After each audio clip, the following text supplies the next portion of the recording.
really hard for me, I had questions and I'd been quiet for a long time about Lou Elizondo, but like I'm done being quiet about it because that was so blatant and ridiculous to me at this point that it's just like I don't know if he's compromised. I don't know if he's been compromised since the beginning. I don't know if he's being threatened. I don't know if he's being made to do these things. I don't know if this was always the plan.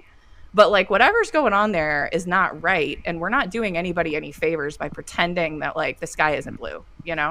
That's a sorry to hijack very quickly, Clint, but I've asked this question before, and this is potentially a moment where the question can be answered.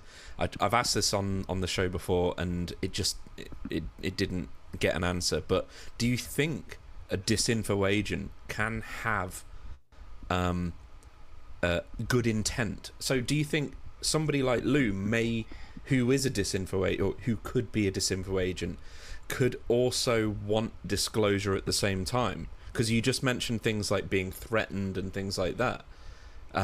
That to me could be a huge part of the dynamic that nobody's really thought about yet.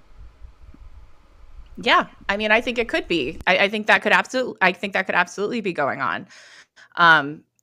You know, there's been some real changes in his demeanor, in his just physicality over the last few years that I think it's pretty obvious to anybody who looks at him that the man's under a lot of stress.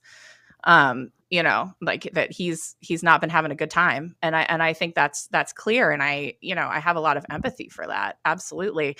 I think what's tough about members of the intelligence community, and particularly counterintelligence agents, and like, let's be clear, he said in his own book that he was hired by OSAP to run counterintelligence for that program. He wasn't an investigator. He was running counterintel.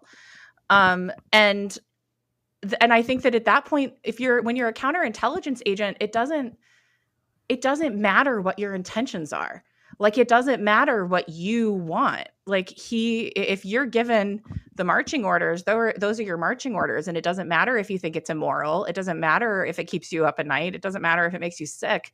Like, that's your job. And, I think that a lot of these people that we look at as gatekeepers are actually hostages, and that the intelligence community is like the most elaborate hostage situation in the world. Wow. Do we all clap now, or? I mean,